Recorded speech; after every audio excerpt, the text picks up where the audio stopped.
All right, hello, Cheerskevin here, and welcome back to AstroBlock, and I have to start off with an apology. I recorded an episode, and the audio went bad. This has happened before, and yet it happened again. In fact, here's exactly that video, so you know why I am not running with it. I feel like this might actually work. So yeah, hashtag literally unlistenable. Terrible. Now I could have done a voiceover on that, but honestly, we spent the entire time doing automation-y stuff. We were playing with RFTools Control, which I was excited about. I was really bummed to lose that episode in particular, because it's not the sort of thing I could just sort of do a director's commentary over. It's the sort of thing I could have, but it would have been impossible. We are going to do a little bit of a showcasing of what happened in that episode today, and then hopefully we'll make a little bit of progress as well, because what has happened since is we've gotten or quadrupling done, which is fantastic news. And we're going to walk through exactly how. Now, remember that process was not terribly difficult. It was just we needed to get it to work. So if we had Cinnabar, we can use Cinnabar in an induction smelter, and if we put a pyroconcentrator on that induction smelter and throw some blazing pyrotheum into that induction smelter, then we can get 4 things out of there. And that's very exciting and thrilling and hooray, and life is amazing when that happens. And that's basically what we've done. But there was a problem, and that is with the compressor. Most of these recipes, if I open up our pattern terminal, okay, yep, there's also been an update. So let me, can I shrink this down? Yep, back to, why is this missing a channel? All of these are missing channels. Okay, not sure exactly why that happened, but now these are back online. I had to rearrange a couple of things. I'm not sure. We'll figure it out once we have an improved system. But yeah, okay. If we look at the pattern terminal, yeah, this is our pattern terminal, and the pattern that we had for gold. Well, actually, I suppose we don't have the pattern itself. But the pattern for crafting gold is to make. Yeah, okay. If we look at that, is it going to show us? Well. It's glowstone dust like this in a. Come on. Just it won't even let me put stuff in there right now because we don't have a Oh no, I just have to left click. And then iron in the Galacticraft Compressor. So 1 iron and like that. And this was the recipe. And of course, it's a processing pattern, not a crafting pattern. But this is the gist. The problem is that we couldn't push stuff directly into the Galacticraft Compressor because it doesn't particularly like AE. And if we push stuff into a hopper or any other mechanism for then pushing stuff in, well, then the result is 2 iron stacked like this and the glowstone. And of course, the compressor sees that and says, hey, the first thing it gets is 1 iron, because cool, I'm waiting for a recipe. Then it gets another iron and says, hey, that's how you make compressed iron. Cool. And then it starts off running, and then this glowstone dust can't really get in there. Or if it does, it breaks stuff, because these don't get placed in the right direction. So we needed some way to forcibly put things into the absolutely correct slots, and that's what we ended up doing. So RFTools Control gives you sort of a drag and drop programmy sort of thing. Yeah, the programmer. And I think this should still remember the last program we worked on, so hopefully yes. And here's what we ended up doing. So there are certain things that events that will kick off a set of things, and those are, so you can say, hey, on a redstone signal I want you to do a bunch of things. You can say, hey, every so often I want you to do a thing. You can even say, hey, when a particular crafting recipe is requested, because RFTools does have its own crafting request system.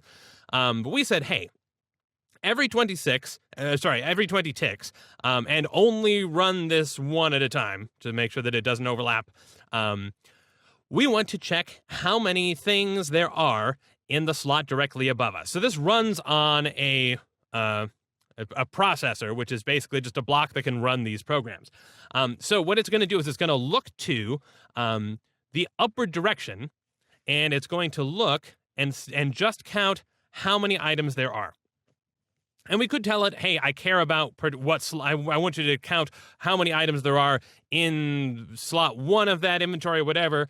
All we're doing is we're looking directly above us and saying, okay, whatever inventory is above us, how many items are there? And then we're saying, hey, if it's greater than 1, if it's greater than 0, and the way that we do that is we have to use we're doing a comparison of the result of the last number, which is the basically whatever was gotten by the block that ran previous. This is a little confusing, but do follow along.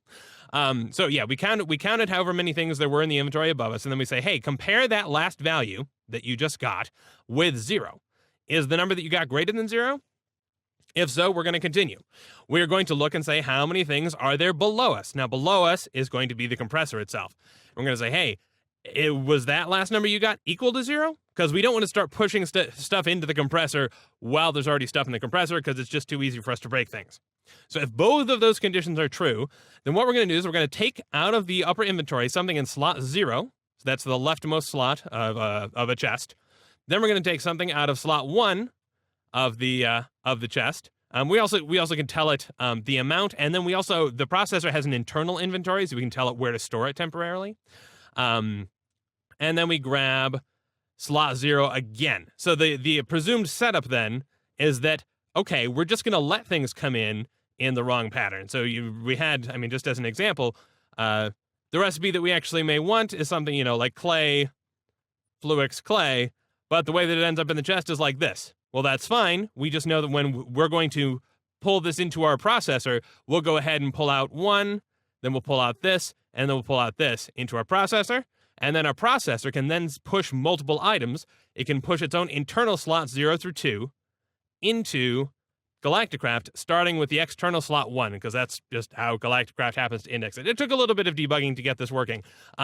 But this works. And of course, now I could show you this with the processor. The reason I didn't want to do that just yet is, well, even since that last episode that unfortunately is lost to the demon sound gods, I did a big base expansion and spent a bunch of time designing stuff, and I didn't want to give it away because it looks fancy and exciting, and so I wanted to show that. And yeah, we've now got sort of a factory floor with which to work. So, behold, welcome to our factory, ladies and gentlemen. Yeah, I went ahead and just sort of expanded this out.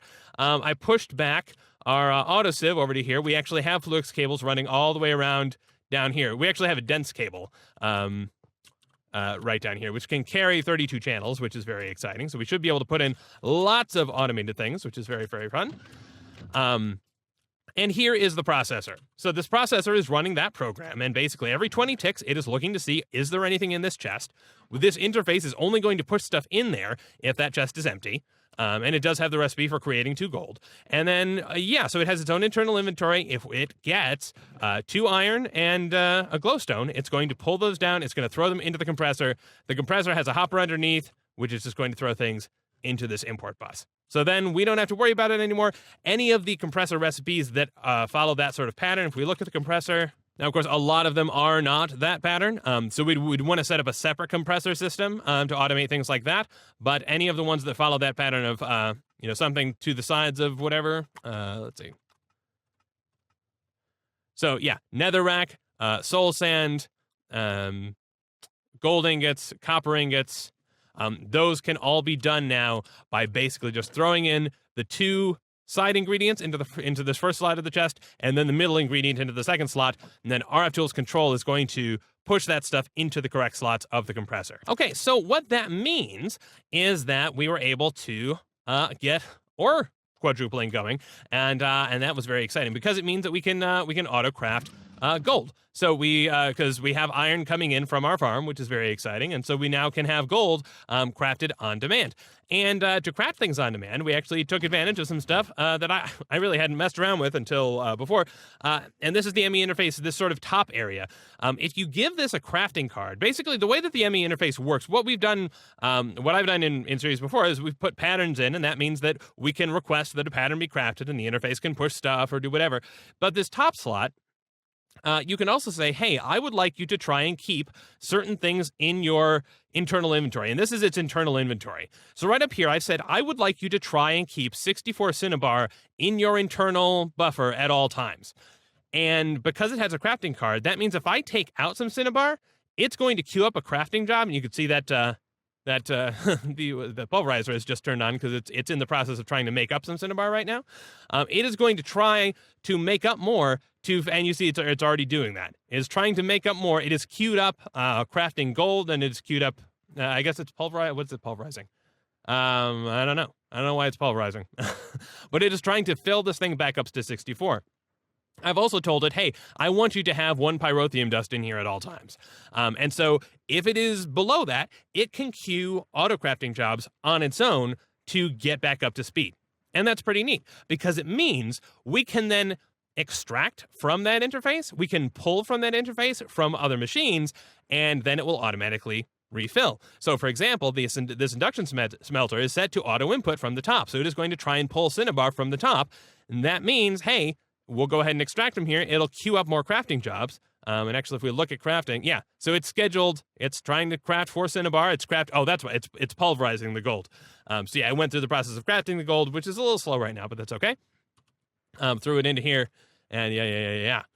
And then so cool. This pulls down Cinnabar. This pulls in the magma crucible, pulls in pyrotheum dust to make sure that we've got blazing pyrotheum, which we can then pipe into the induction smelter.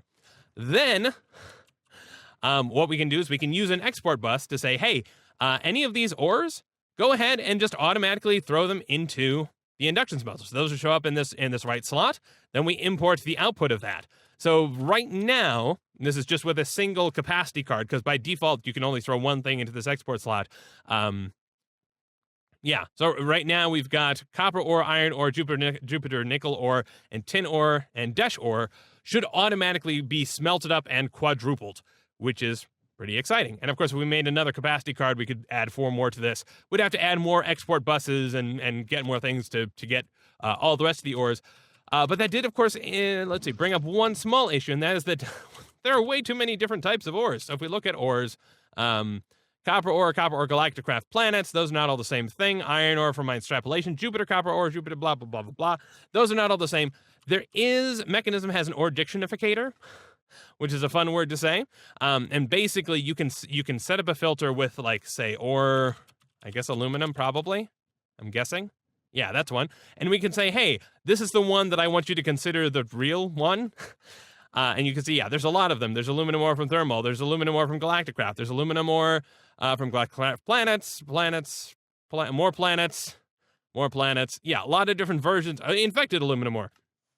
And what we can do is we can tell it, hey, we can create a filter such that when we put stuff in here, it'll convert from one version to the other. And that way, when we do have things where we want to match on ORDICT, we can go ahead and just say, okay, we're going to figure out the canonical version of things and then just pipe stuff through there before we import them into the system. Now, I don't entirely know how we're going to go about doing that, though, because we would need to extract out ore items, which, yeah, I'm not 100% sure on how we want to do that going forward, because still the export bus doesn't have some sort of ore dictionary system. So there's not like an easy way for us to pipe things into this to convert them all to the right format. So if I took out some iron ore, so yeah, mine extrapolation iron ore. Actually, this one may not ORDICT, so I'm not positive. This won't match in there. Let's see. So, but tin though.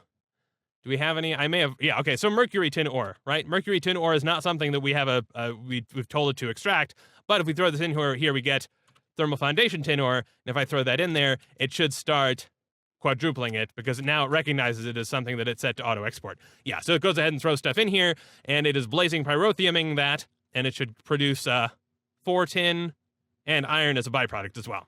So, right now, that's something that we'll have to worry about manually, but whatevs. Okay, so there's a bunch of more automation-y type of projects that I would like to get into, but one that I would like to get into sooner rather than later is the Phytogenic insulator, which should be able to grow plants for us in a nice little, sort of single cube kind of way, because it seems useful to me. And what I'd really like to get is kind of a portable ender bag system that's going to give us radiation, anti-rad drugs, and cooked potatoes, just as an example, and automatically keep us stocked so that when we're out about on our missions, we always have those materials readily available.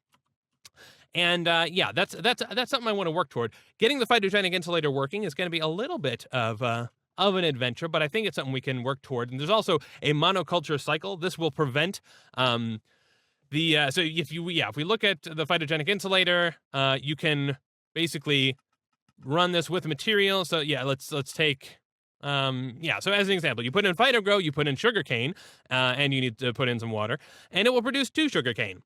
And so the phyto-gro is something we'll need to craft. If we add the monoculture cycle upgrade thing here, augmentation, this will ensure that non-fertilizer inputs are not consumed. So we don't need to worry about routing the output back into the input. We just need to provide more phyto-gro into the system. Okay, so can we make this machine? Is a question that you may have. I certainly do. Let's see. We have almost all of the stuff. We need lumium first, which we do not have. So let's figure out what it's going to take for us to get lumium. We're going to need aluminum ingots, and that's going to be induction smeltery stuff. Right, so lumium blend. We're going to need energized glowstone. We're going to need some pulverized tin and pulverized silver. So let's grab some tin. And I'm just going to manually throw this tin in here, and it'll get imported into our system, and that's great. Let's grab a bucket, and we'll just... actually, let's grab some glowstone. We've got plenty of glowstone dust. I have an extra magma crucible sitting out here. We can go ahead and just toss up... I don't know how much it's going to take. It's fine, though. Bucket. We'll grab that. Okay, we got a bucket of glowstone. We should now be able to craft some lumium blend. There we go. 4 lumium blend. Phenomenal. And that lumium blend can now go into this. And, of course, I'm going to abuse our induction smelter. So it does not require cinnabar to do this. It requires just sand for whatever reason. I don't entirely understand why. But that's okay. We'll just go ahead and throw that in there temporarily, and we'll put the cinnabar back when we're done. And that does not give us any sort of ore doubling or anything like that, but that's fine. And this slag, the slag gets imported. I suppose slag is going to be something we're going to slowly build up a fair bit of over time as well. So we'll have to be mindful of that, but that's okay. Lumium, we should now be able to make a gear out of that. 1, 2, 3, 4. There we go. And aluminum gear. Throw that into the system. And phytogenic insulator. Here we go. All right. Awesome. I'm going to get rid of this compactor for the moment because I don't think we need that. And cool. So this needs phyto-gro of some sort. Now, there are a couple different kinds of phyto-gro. There's the basic phyto-gro, which requires niter, pulverized charcoal, slag. There's rich phyto-gro, which requires rich slag, niter, and pulverized charcoal. And then there's fluxed phyto-gro, which is the most powerful version, which is just rich phyto-gro that has been energetically infused. Now, I think the augment requires a fluxed phyto-gro, so we're going to need to make one of those. But I think for our general purpose, we're not going to bother. We're going to need to figure out how to get pulverized charcoal. Going to need to figure out how to get slag, and going to figure out how to get niter. Okay. Let's see if we can. We may have some of this already, actually. So let's see. Can we? We are missing. What are we missing?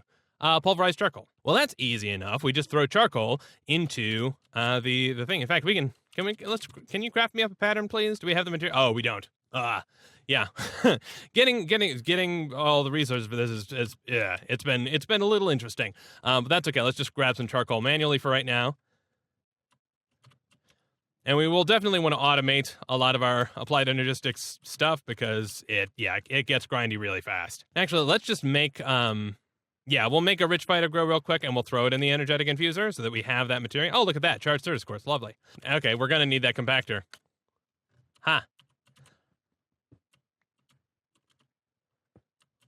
Right, because we've got to take some nickel out of here. 2 of those. And throw those into here to smash those up into plates. Oh, we've got a point. I can just, let's just throw the point down here. And we'll put the phytogenic insulator down. And the conducting coil, blah, blah, blah, easy enough. Signalum, do we have? Okay, we don't have signalum yet. So this is going to have to get this from the signalum blend, which is, destabilized redstone, copper, and silver. Okay, cool. Do we have? Okay, we just don't have silver. We need some. Yeah, we've got the ingots, so that's fine. We'll just go ahead and grab some of those and make sure to throw those up and get those pulverized. And then we'll throw some redstone into our, that should be enough, thank you. We'll throw some redstone into our magma crucible to get some destabilized redstone. Except I'm going to have to pick this up and dump it because, it's already too much stuff. Meanwhile, our fluxed phyto-gro has grown, which is great. We'll throw that in there. And I was just checking. I am bummed that, the facades are still not in there. I did put an issue out on GitHub. The MODPACK author said he's not a fan of the anchors hanging out in JEI. Which they can be removed. You can configure JEI to not display them, which is an alternative fix, which would keep them in place. But so far no update on that. So we'll have to see. But I don't know. Fingers crossed. Okay, so signalum gear and monoculture. Okay, so this should mean that if we put we're gonna need to upgrade that though, because you need you need to upgrade to add and augment. So let's upgrade. There we go. And smack this on there. And now this is upgraded, and it should mean that we can add an augmentation, and we can add that. So this should mean if we take something like a carrot, okay, or potato. Oh, do we really not have potatoes? Let's see. By the way, I know it's been mentioned that you should just be able to scroll your mouse wheel. I don't use a mouse that has a mouse wheel. So the transporter is slightly less convenient for me. Overall, I still think that I benefit from not using a mouse wheel, so I'm going to continue in my weird ways. But yeah, I can understand how the transporter would be have a lot more utility if you could just scroll your mouse wheel and then change the destination to which you're headed to, rather than having to click in here, swap the thing out, and blah blah blah blah blah. Yeah, middle click mouse wheel stuff, not the most accessible. I mean, it's true for people who use trackpads as well. So I mean, it would be good. It would be a good practice to try and make sure that there are always alternatives. But that's being very nitpicky.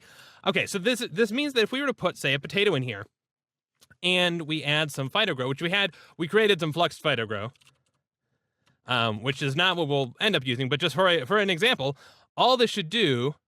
Why are you not doing anything? Oh, derp, it requires water. Right. Let's pick this up and move it then. We'll grab some fluid ducts. We'll grab a servo. There we go. We've got one of those. Nice. And yeah, we can just pull out of here, put it into there. Set that to always on. And this now, yeah, okay, so now there's water going in there. Perfect. Now if we end up with the potato in here, and we have a fluxed phyto-gro in there, yeah, now this is going to give it pretend daylight. It is going to craft this thing up, and it is, it's a little bit slow. I suppose in theory we could upgrade this further. But yeah, and yeah, this produces 9 potatoes, so that's pretty darned awesome. Now, and of course, it did consume our fluxed phyto-gro. But it did not consume the potato. So without this augmentation, we'd have to take that 9 and make sure we filter one of them back, and then put the rest into the system, and then it'd be kind of a pain in the butt. So we don't want to have to stress out about that. Easier is to just make this work the way that we want it to. But okay, so that is about half of the battle, and it leaves us to the question of, okay, the pulverized charcoal is pretty intuitive as to how we're going to get that. We're just going to take a hopper, get some logs, turn that into charcoal, and import that into our system. So we'll have a limitless supply of charcoal, and then of course we can pulverize stuff on demand. Slag is not too bad either. We get slag as a byproduct from a million different things, but we could also set a recipe of like, hey, if you're ever shy on slag, here's a way you can get it. In fact, I think there's one with a guaranteed drop. Let me find it real quick. Yeah, so here's a recipe. If we take cobblestone and sand, which we can get from we have generators for both of those, turn it into stone bricks, which we could just void, we get 100% chance of slag. So that's easily automatable as well. Niter is a bit more of a pain in the butt, although it's not terrible either. And so one route that we could go down is to simply take sandstone and pulverize it to sand, and then just discard the sand, and we get a 40% chance of niter as a byproduct from that.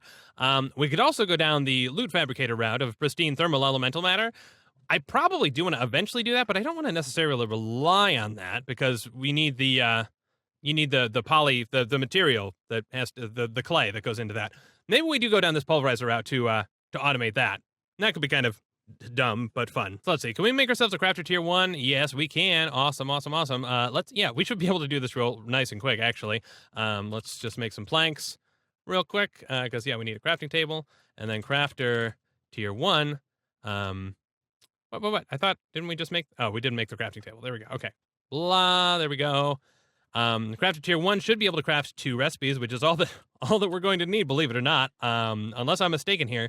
But we'll find out shortly. And I'm just going to automate this in a very stupid way for... Well, actually, no, we need to use hoppers when it comes to these generators, just because otherwise, they can cause issues. Well, they caused issues with mechanism. I shouldn't assume that they will cause issues with thermal. Let's go ahead and just say here, this needs to be an internal operation, and we need to keep stuff in every inventory slot. And all that this recipe is hey, do this. Actually, can we go straight to... Okay, yeah, never mind. At some point, I thought that smooth sandstone actually had a better drop, a better percent rate, but that does not seem to be the case anymore. If it was the case, it does not seem to be the case anymore. So we only need to craft it to sandstone. So that's it. That's all we need to do. So we can just let this be an external recipe. Cool. Yeah, and then we don't need to keep. We can just apply that to everything. Cool. And then we can take. We'll just need an item duct. Oh, you know what? I put down a pulverizer. We want an induction smelter. Wait, no, it was a pulverizer. Why am I? Oh, I didn't configure the. I mean, well, we'll make use of a secondary induction smelter too. So yeah. Okay. Yeah, we just didn't configure this to accept input. There we go. Now it should accept input, and now we should get stuff from over here. Yeah. So there we go. We're getting a pulverizer now. Cool. I need to look real quick at the augmentations and see if there's a way for us to increase the secondary yield. Yeah, so there is the auxiliary sieve, which increases the chance of a secondary output. I don't think there's any. There's also the nullification chamber, which will allow you to destroy excess secondaries. But I don't think we actually. I mean, I don't think there's the opposite. We would want it to destroy the primary and just give us a secondary, which is a non-standard use case. That's an augment that we could throw on here. I mean, we can throw a couple of these. I think these are stackable as well. Actually, yeah, I mean, why not? And auxiliary sieve. There we go. And I created another. Harden thing for us. So there we go. Harden that, and then there we go, auxiliary sieve. So cool. Then all we would need to do would be to configure the niter to import into our AE system. And the sand, I mean, I suppose it could go into the AE system as well, but really would probably just pipe it into a chest and a drawer that is void upgraded, because we just need to get rid of it, frankly. We could in theory try and pipe it back into the crafter, but there's no reason to do that, and all that's likely to happen is the crafter's going to get full.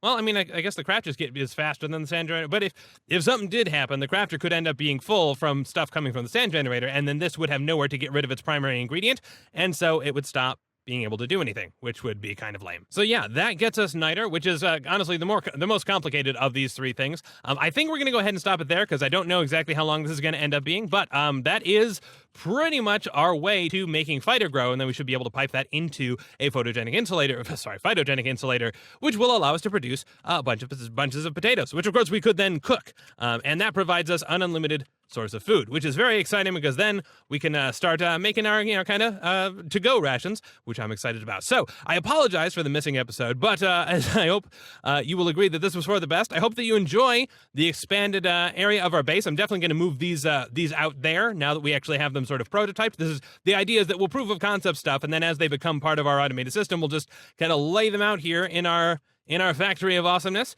And yeah, let me know what your thoughts are down in the comments, and I will see you next time. Cheers.